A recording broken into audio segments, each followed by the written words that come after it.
বিসমিল্লাহির রহমানির রহিম। আসসালামু আলাইকুম। দুয়ারিপাড়া সরকারি মহাবিদ্যালয়ের কৃষি শিক্ষা অনলাইন ক্লাসে ছাত্রছাত্রীদেরকে জানাই স্বাগতম।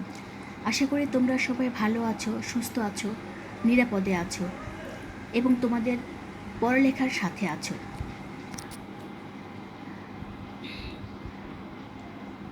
আজকে আমি তোমাদের সাথে কৃষি শিক্ষা দ্বিতীয় পত্রের দ্বিতীয় অধ্যায়ের দ্বিতীয় পরিচ্ছেদ নিয়ে আলোচনা করব।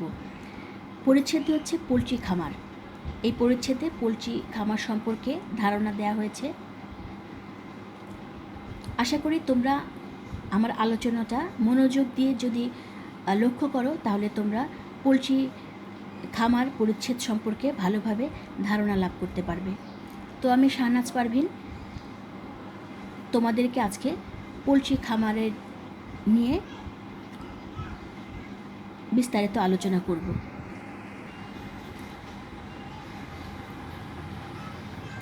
পোলট্রি খামার সম্পর্কে বলার আগেই প্রথমেই আমি বলে নিই যে গত ক্লাসে আমি তোমাদের সাথে পোলট্রি নিয়ে আলোচনা করেছিলাম। তো আশা করি তোমরা পোলট্রি বলতে কি বোঝায় সেটা তোমরা শিখেছো, তোমরা বুঝতে পেরেছো যে আমরা পোলট্রি বলতে কোন কোন গৃহপালিত পাখিকে বুঝি। তো আজকে আমি পোলট্রি ফার্মের সংজ্ঞা তোমাদেরকে বলবো। পোলট্রি ফার্ম বলতে আমরা বুঝি বৈজ্ঞানিক ব্যবস্থাপনার ভিত্তিতে যেখানে কাম্য সংখ্যক পোলট্রির বাসস্থান, খাদ্য সরবরাহ, জৈব নিরাপত্তা, চিকিৎসা, উৎপাদিত পণ্য বিক্রয় ও আয় ব্যয়ের হিসাব রাখা হয় তাকে পোলট্রি খামার বলে। তাহলে দেখা যাচ্ছে যে পোলট্রি খামারে বেশ কিছু উপাদানের সন্নিবেশ থাকতে হবে, যেমন খাদ্য সরবরাহ থাকতে হবে, বাসস্থানটা নিরাপদ হতে হবে, জৈব নিরাপত্তা নিশ্চিত করতে হবে, চিকিৎসা দিতে হবে, বিদ্যুৎ ও পানির ব্যবস্থা থাকতে হবে, পণ্য ক্রয় বিক্রয়ে এবং আয় ব্যয়ের হিসাব থাকতে হবে। এসব কিছু মিলিয়ে কিন্তু পোলট্রি খামার গড়ে ওঠে। তাহলে দেখা যাচ্ছে যে পোলট্রি খামার বলতে আমরা বুঝি যে এমন এক বৈজ্ঞানিক ব্যবস্থাপনা যেখানে কাম্য সংখ্যক পোলট্রির বাসস্থান, খাদ্য সরবরাহ, জৈব নিরাপত্তা, চিকিৎসা, উৎপাদিত পণ্য বিক্রয়, আয় ব্যয়ের হিসাব রাখা হয় তাকে পোলট্রি খামার বলে। এরপরে আমরা আলোচনা করব পোলট্রি খামারের শ্রেণী সম্পর্কে। পোলট্রি খামারকে সাধারণত 5 ভাগে ভাগ করা যায়। প্রথমেই যেটা আলোচনায় আসে সেটা হলো মাংস উৎপাদন খামার, অর্থাৎ আমরা যেটাকে বলি ব্রয়লার ফার্ম। এরপরে আছে ডিম উৎপাদন খামার, যেটাকে আমরা বলি লেয়ার ফার্ম। এরপরে আছে বাচ্চা উৎপাদন খামার, যেটাকে আমরা বলি হ্যাচারি, প্রজনন খামার, ব্রিডার ফার্ম, খাদ্য উৎপাদন খামার, ফিড প্রোডাকশন ফার্ম। আবার ডিম উৎপাদন খামারকে আমরা 2 ভাগে ভাগ করতে পারি। একটা হচ্ছে খাবার ডিম উৎপাদন খামার, আর একটা হচ্ছে বাচ্চা উৎপাদনের জন্য ডিমের খামার। তাহলে পোলট্রির খামারের শ্রেণী বিভাগে আমরা 5 ধরনের খামার দেখতে পাই। মাংস উৎপাদনের জন্য ব্রয়লার খামার, ডিম উৎপাদনের জন্য লেয়ার খামার, বাচ্চা উৎপাদনের জন্য হ্যাচারি, প্রজননের জন্য ব্রিডার ফার্ম এবং খাদ্য উৎপাদন খামার অর্থাৎ ফিড প্রোডাকশন ফার্ম।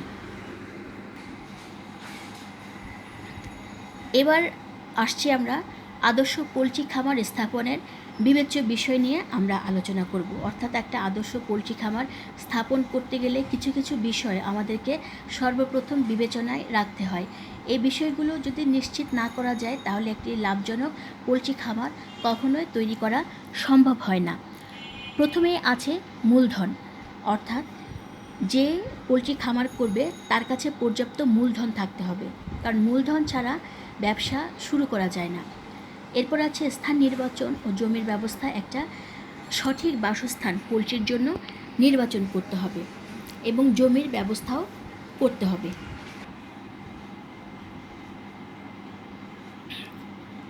স্থান নির্বাচনের জন্য বন্যামুক্ত উঁচু এলাকা, খোলামেলা আলো বাতাস আছে এমন জায়গা, যোগাযোগ ব্যবস্থা ভালো, মুরগি ও ডিমের চাহিদা আছে, সামাজিক নিরাপত্তা ভালো, বিদ্যুৎ, পানি ও শ্রমিকের প্রাপ্যতা আছে এমন স্থান নির্বাচন করতে হয়।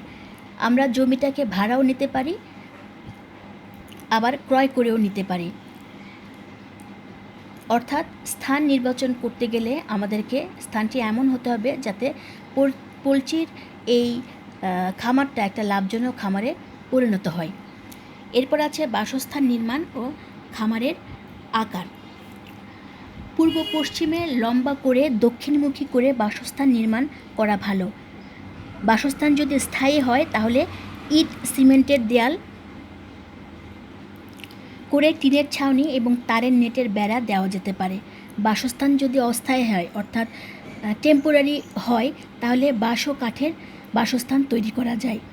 200টি লেয়ারের জন্য ঘরের দৈর্ঘ্য 20 ফুট এবং প্রস্থ হবে 10 ফুট। এরপর আছে মুরগির জাত নির্বাচন। মুরগির উন্নত জাত নির্বাচন করা পোলট্রি খামার তৈরির একটা অন্যতম শর্ত। মুরগির যে ভালো ভালো জাত আছে এই জাতগুলো নিয়ে পোলট্রি খামার শুরু করলে অবশ্যই এটি একটি লাভজনক খামারে পরিণত হবে এবং যে বাচ্চাটা নিতে হবে এটা সুস্থ বাচ্চা হতে হবে এবং যেই খামার থেকে আমি বাচ্চা ক্রয় করব সেখানে কোনো প্রকার রোগ ব্যাধি থাকা যাবে না। অর্থাৎ একটা নিরোগ সুস্থ সবল বাচ্চা আমাদেরকে ক্রয় করতে হবে। এরপর হচ্ছে রোগ ব্যাধির চিকিৎসা। পোলট্রির খামারে রোগ ব্যাধি একটা প্রধান সমস্যা, তাই কোনো রোগ ব্যাধি হলে সঠিক চিকিৎসার ব্যবস্থা নিশ্চিত করতে হবে। সুষম খাদ্য সরবরাহ। পোলট্রির খামারে খাদ্যের জন্য মোট খরচের 60 থেকে 75% ব্যয় হয়ে থাকে, তাই সুষম খাদ্য সরবরাহ নিশ্চিত করা অবশ্যই উচিত। একটি খামারে কমপক্ষে 7 দিনের খাদ্য মজুত করে রাখতে হয়। এরপরে আছে জৈব নিরাপত্তা বা রোগ প্রতিরোধ। জৈব নিরাপত্তা বলতে বোঝায় যে জীবাণু প্রতিরোধ করা, অর্থাৎ পোলট্রির খামারকে জীবাণুমুক্ত রাখা। পোলট্রির খামার যাতে জীবাণুমুক্ত থাকে সেই নিশ্চয়তা পোলট্রি মালিককে নিশ্চিত করতে হবে। উন্নত যোগাযোগ ব্যবস্থা।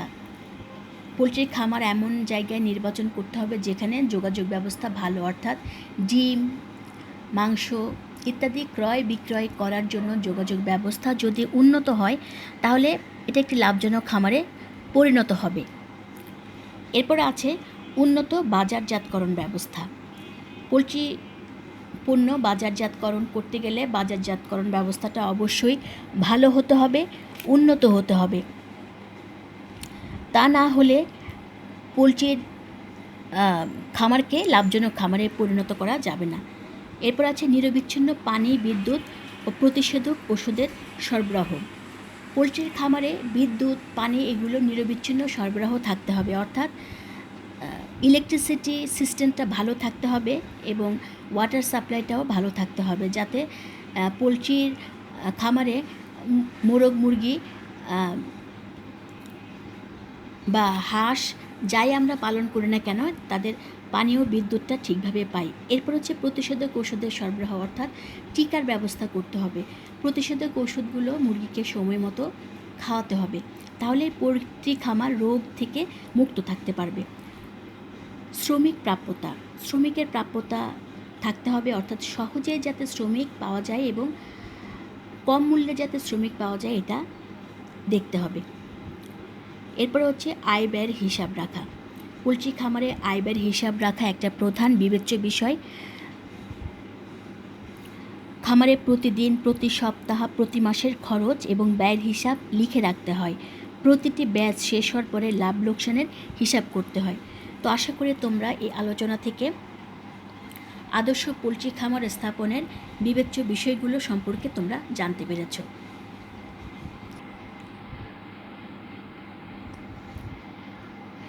এরপরে আমরা ডিম উৎপাদন খামার অর্থাৎ লেয়ার ফার্ম নিয়ে আমরা আলোচনা করব। খামারে ডিম উৎপাদনের জন্য যে পদ্ধতি অনুসরণ করতে হবে এখন আমি তোমাদেরকে সেই পদ্ধতি নিয়ে বলবো। তোমরা মনোযোগ সহকারে যদি খেয়াল করো তাহলে পদ্ধতি সম্পর্কে তোমরা ভালোভাবে ধারণা লাভ করতে পারবে। প্রথমে আছে হচ্ছে স্থান নির্বাচন। মুরগির ঘর তৈরির জন্য একটা উপযুক্ত স্থান নির্বাচন করতে হবে। স্থানটি এমন হতে হবে যেখানে বন্যা বা জলোচ্ছ্বাসের পানি দাঁড়ায় না উঁচু জায়গা নির্বাচন করতে হবে। স্থানটি দক্ষিণমুখী হলে ভালো হয়, যাতে আলো বাতাসের ব্যবস্থা থাকবে। বিদ্যুৎ শ্রমিকের প্রাপ্যতা থাকবে, বাজারজাতকরণের সুবিধা থাকবে। খামার লোকালয় থেকে দূরে থাকতে হবে, যাতায়াত ব্যবস্থা ভালো হতে হবে। এই বিষয়গুলো খেয়াল করলে আমরা পোলট্রির জন্য একটা উপযুক্ত বাসস্থান নির্মাণ করতে পারব। এরপর আছে ঘর নির্মাণ। ঘরের জন্য দৈর্ঘ্য 20 ফুট এবং প্রস্থ হবে 10 ফুট, এবং এটা 200টি লেয়ারের জন্য, অর্থাৎ 200টি লেয়ার মুরগি আমরা যদি পালন করতে চাই তাহলে এর দৈর্ঘ্য 20 ফুট এবং প্রস্থ হবে 10 ফুট। একটি লেয়ার মুরগির জন্য 1 বর্গ ফিট জায়গা প্রয়োজন। আলো বাতাস চলাচলের জন্য চারদিকে 20 ফুট খোলা জায়গা রাখতে হবে। মুরগিকে দুইভাবে পালন করা যায়, একটা হচ্ছে খাঁচায় পালন আর একটা হচ্ছে লিটারে পালন। খাঁচায় পালনের জন্য 2টি ঘর প্রয়োজন। প্রথম ঘরে বাচ্চা পালন করে 3 মাস বয়সে খাঁচায় দিতে হয়। এরপরে আরেকটা আছে দোচালা ঘর বা গেবল টাইপ ঘর নির্মাণ। এই দোচালা ঘর নির্মাণ করাটাই মুরগি পালনের জন্য একটা অন্যতম সুবিধা, অর্থাৎ মুরগির জন্য যদি আমরা দোচালা ঘর নির্মাণ করি সেটা অন্যান্য আকৃতির ঘরের চাইতে মুরগি পালনের ক্ষেত্রে বেশি আরামদায়ক।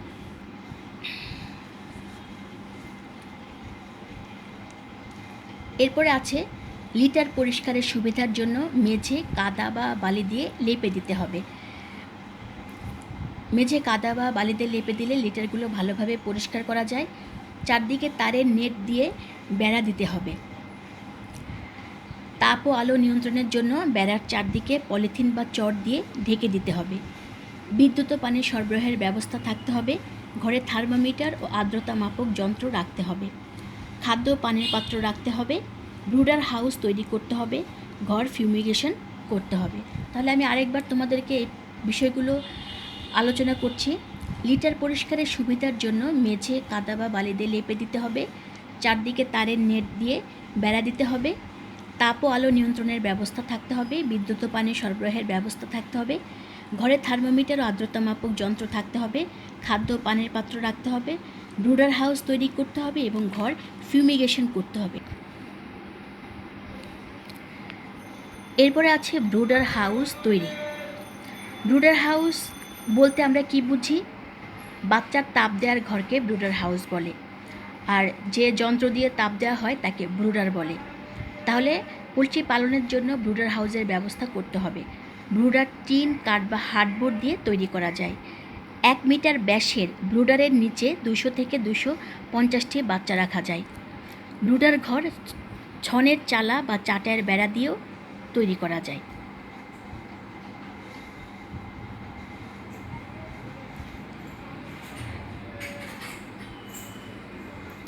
এরপর আছে লিটার ও খাঁচা ব্যবস্থাপনা। লিটারে যদি পালন করি তাহলে লিটারের পুরুত্ব হবে 1.5 থেকে 2 ইঞ্চি। লিটারের আর্দ্রতা হবে 20 থেকে 25%। সপ্তাহে একবার লিটার উল্টে দিতে হবে। প্রয়োজনে পুরাতন লিটার সরিয়ে নতুন লিটার দিতে হবে। লিটারে যদি পানির আর্দ্রতা কমে যায় তাহলে পানি স্প্রে করতে হবে। এরপরে হচ্ছে খাঁচায় মুরগি পালন। খাঁচায় মুরগি পালন তুলনামূলকভাবে বেশি হয়ে থাকে। খাঁচার খাঁচার আয়তন হবে 18x12x19 ঘন ইঞ্চি। এরকম একটি খাঁচায় 3টি করে লেয়ার মুরগি রাখা যায়, অথবা খাঁচার ধরন ভেদে সেখানে 1টি থেকে 200টি পর্যন্ত মুরগিকে রাখা যায়। তো বিভিন্ন ধরনের খাঁচা হয়ে থাকে। এই খাঁচাগুলোতে বেশি সংখ্যক মুরগি পালন করা যায়। এরপরে হচ্ছে বাচ্চা ব্যবস্থাপনা, অর্থাৎ কী ধরনের মুরগির বাচ্চা আমরা নিব, সেই জাতগুলো কি কি। উন্নত হাইব্রিড জাতের মুরগি থেকে বেশি পরিমাণে ডিম উৎপন্ন হয়, যেমন ISA brown, star cross brown, Hyline brown, BV 300, বিভি 380 ইত্যাদি। এই জাতগুলো বছরে 250 থেকে 300টি পর্যন্ত ডিম দিয়ে থাকে। এগুলো 4-5 মাস বয়সের মধ্যে ডিম পাড়ার উপযোগী হয়। একদিনের বাচ্চার ওজন হবে হচ্ছে 40 গ্রাম। এখানে ভুলবশত বয়স লেখা হয়েছে, আসলে এখানে হবে হচ্ছে ওজন। তোমরা এটা সংশোধন করে নিও। এরপরে আছে খাদ্য ব্যবস্থাপনা। মুরগির খামারে খাদ্য সরবরাহের জন্য খরচের 60 থেকে 75% ব্যয় হয়ে থাকে। একটি পূর্ণবয়স্ক মুরগির জন্য 110 থেকে 120 গ্রাম খাদ্য প্রয়োজন। অর্থাৎ খাদ্যের সরবরাহটাও মুরগির খামারে একটি প্রধান বিবেচ্য বিষয়। এরপর আছে পানির সরবরাহ। প্রতিদিন একটি পূর্ণবয়স্ক মুরগির জন্য 300 থেকে 500 মিলিলিটার বিশুদ্ধ পানির প্রয়োজন হয়ে থাকে। বিশুদ্ধ পানি সরবরাহ না করলে মুরগির খামারে বিভিন্ন ধরনের রোগ হতে পারে, কারণ পানির মাধ্যমে অনেক জীবাণু সংক্রমিত হয়।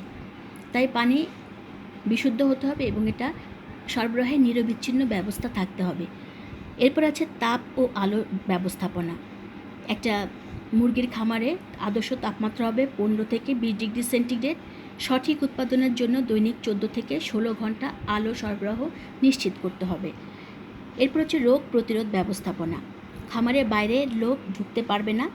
রোগাক্রান্ত মুরগি দ্রুত আলাদা করতে হবে। মৃত মুরগি পুঁতে ফেলতে হবে। অন্য মুরগি ও প্রাণীর ঘরে আসতে দেওয়া যাবে না। সব ব্যবহৃত দ্রব্যাদি ঘর শোধন করতে হবে। জীবাণুনাশক ব্যবহার করতে হবে। পানীয় খাবার পাত্র প্রতিদিন পরিষ্কার করতে হবে। মলমূত্র ঘর প্রতিদিন পরিষ্কার করতে হবে এবং সময় মতো টিকা দিতে হবে। এরপর আছে ডিম সংগ্রহ। উন্নত হাইব্রিড লেয়ার বছরে 275 থেকে 300টি ডিম দিয়ে থাকে। প্রতিটি ডিমের ওজন 60 থেকে 65 গ্রাম হয়ে থাকে এবং দিনে 2-3 বার তারা ডিম পাড়ে। লিটার বা মাচা পদ্ধতিতে পালনের জন্য বাক্সের প্রয়োজন হয়, কিন্তু খাঁচায় পালনের জন্য বাক্সের প্রয়োজন নেই। 4-5টি মুরগির জন্য একটি বাক্সের প্রয়োজন। তো আজকের আলোচনা থেকে আমরা যে বিষয়গুলো শিখলাম সেগুলো হলো পোলট্রি খামারের সংজ্ঞা, পোলট্রি খামারের প্রকারভেদ, পোলট্রি খামার স্থাপনে বিবেচ্য বিষয় এবং খামারের ডিম উৎপাদন পদ্ধতি। আশা করি তোমরা এই আলোচনা থেকে পোলট্রি খামার সম্পর্কে ধারণা পেয়েছো। এর পরের ক্লাসে আমরা ব্রয়লার ফার্ম কিভাবে তৈরি করা যায় সেটা নিয়ে আলোচনা করব। তো আজকে এই পর্যন্তই। তোমাদের সবাইকে ধন্যবাদ। তোমরা সবাই ভালো থাকো, সুস্থ থাকো। আল্লাহ হাফিজ।